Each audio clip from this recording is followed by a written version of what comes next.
Welcome back to International Scale Modeler. Today I'm going to do a quick review on one of the Warhammer 40,000 models. Now, I've never done one of these. I've always wanted to do a sort of a Games Workshop piece or something like that. Never got around to doing it, and I was out and I was bored. It's a bit of an impulse buy. I've been told by a lot of people they lack quite a bit of detail and everything. I have had a quick shifty, and yes, it does lack a lot of detail, and I can imagine it building up very, very quickly. But you know, when you see all the figures done up and the amount of time that people invest in making the figures and the things for the games, they look absolutely awesome, and I thought I'd give it a whirl for once. So let's have a look at the review.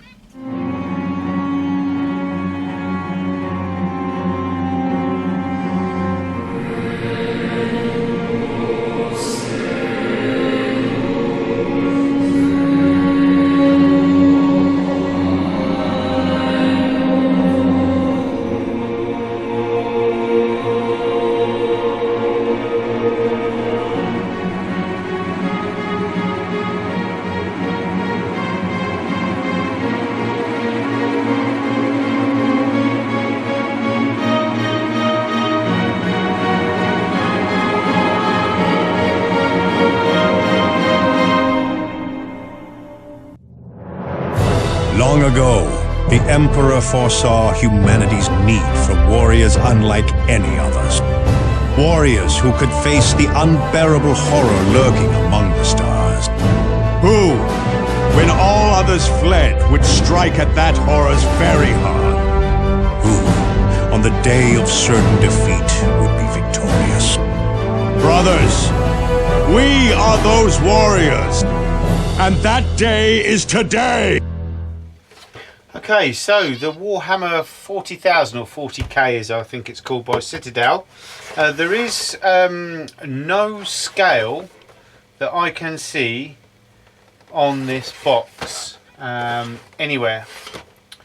Nowhere at all. Now, I do believe that the figures are 28mm, so I don't know what that equates to. So we'll have a look at the size of the kit and see what it looks, and whether it's 135 or 148 or whatever. But we shall see. I mean, the box art's quite nice. You can see one obviously built up and weathered. A nice scenario and everything. Okay. On the sides of the box, just nothing really, just bits and bobs and fiddly bits. On the back, there's another scheme of how you could do the. I do like that one with the dozer. You can really go to town on the weathering on that. Some other close-ups and bits and bobs and things like that. So let's have a look in the box. As I say, I've never done one of these before. Right, it's 2 sprues of plastic and some decals and stuff. So let's have a look. See what we've got. Okay, right. Let's have a look at the first sprue. I mean, there's 2 big sprues, basically exactly the same. Straight away, you can tell that the plastic, I don't know, feels really not like a normal scale model plastic, I've got to say. The sprues themselves are like this chunky, I hate to say it, but cheap stuff. It feels kind of cheap, but it was anything but cheap, I have to say. I think for this cost me, I think it's £20.50 from a local game bunker shop. As I say, it was a spur of the moment purchase, and I've been thinking, oh, I'll have a go at one of those, see if I like them. You know, I might like building it and putting it together, and then it's good weathering practice, that's for sure. I mean, on this sprue, I mean, the level of detail, it's not amazing, but there is a reasonable level of detail, I have to say. There's looks like several different cannons and guns. The figure on here, the figure is actually really very nice. And again, there's several different heads for the figure. So let's see if I can show you these. You've got, there's the main figure. Okay, so not bad. It's just, hang on a sec, I just forgot to put one of the lights on. So let's see that again. See if that's a bit better. Yeah, that's better. Okay, and then you can see, yeah, there's like, you can see here, there's one pistol there and another pistol there, obviously from his arms. There's another arm there, So there's several different arms. His heads, you've got one there, which is quite mechanised. Okay, and then you've got another one there. It looks like a commander of some sort, which is actually quite nice. And there was another one there with a bandana. Everything looks like quite a bit of a nutter. Okay, but the level of detail on the figure is actually really good. There's some sort of, I would imagine that's some sort of gun or cannon or anything there, but as you can see, the detail's not bad. It's not brilliant, but it's supposed to be gamey, isn't it? It's very game orientated. So there's quite a bit of details. I mean, the guns themselves that I can see on here, they're quite solid. There's another one there that looks like a big cannon 50mm thing. Okay. I mean, you cut the ends off and you definitely drill down inside, which I think would add a whole new dimension to the weapons, because none of them have got any holes in there. But apart from that, I mean, as I say, detail's okay. I suppose with, I mean, there's the insignia, one of the insignias. I think that's the 40K insignia there.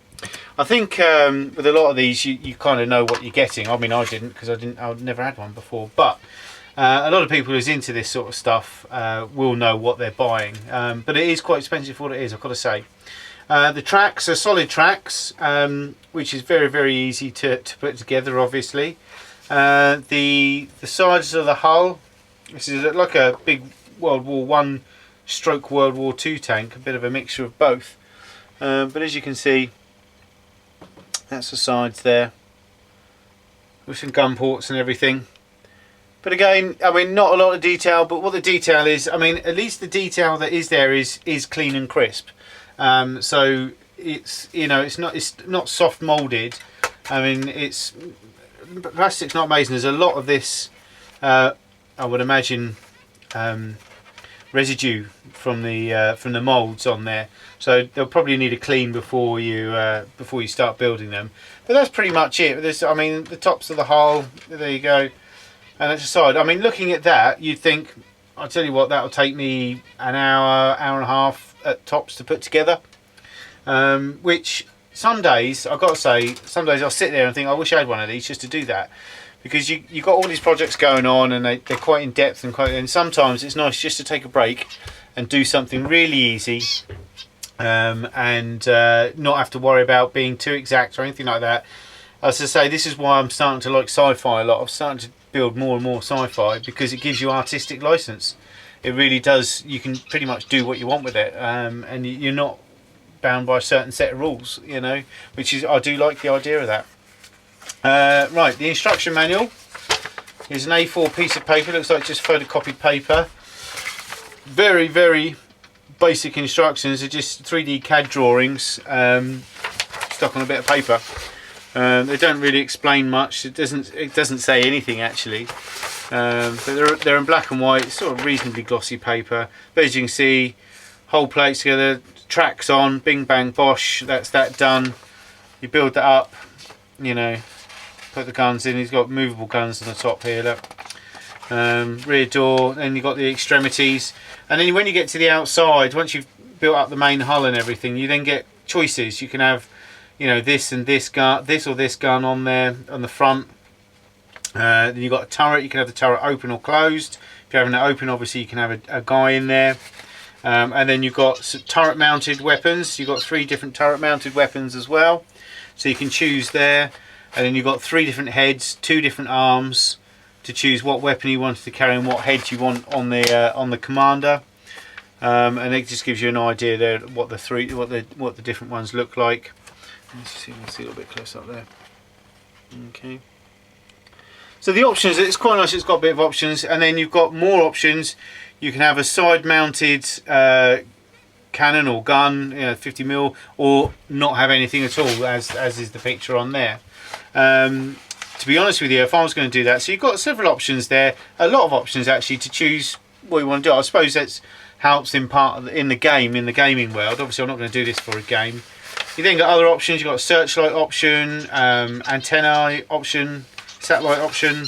Obviously the hatch doesn't go so far back then. But as you can see, it built up here. You can swivel the. Yeah, the turret is mounted and can swivel as well, which is nice. And then you've got a rocket option as well, so you can have a side-mounted rocket on there, as you can see just here. And then you've got the dozer option as well, which so I mean, what it lacks, and there's a few other extremities on the back there, and then obviously what the finished model is supposed to look like, fully loaded. You can what it lacks for in detail and complication, because it really is quite simple by the looks of it. Will go together very simply. It makes up for in little options that you can choose. So I would imagine that there's many different types of this type of tank in the gaming universe, and it just means that people can then choose which one they want to go for. So overall, oh no, nearly forgot. We have the decal. There is a decal sheet. Now, looking on here, there's probably 4 sets of decals, I would imagine, minimum, on there. There might be even more, I don't know, because obviously they're all part of the gaming universe.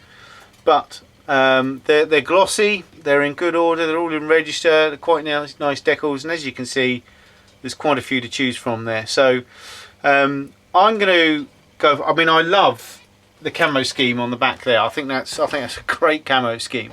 But I'm going to, when I do this, as and when I do this, I'm going to make up my own. I feel like I'm just going to make my own camo scheme up, and it might be a little bit wacky and a little bit different. In fact, I'm thinking of an angled thing, more straight lines, and see how that comes out. And then obviously, because I'm not part of the gaming universe, it doesn't really matter what decals I put on. So now I can take my pick of the decals, and I can do whatever I like to it. And that's why I've got it, really. I just wanted something that I can let my imagination run wild with. So there you go. Not an overcomplicated kit, an easy kit to put together, but it does give you the freedom to kind of do what you want with it, which is why I bought it in the first place. So that is the Warhammer 40K Imperial Guard Chimera from Citadel. Don't know what scale, still don't know. Alright, take care now, speak to you soon, bye bye.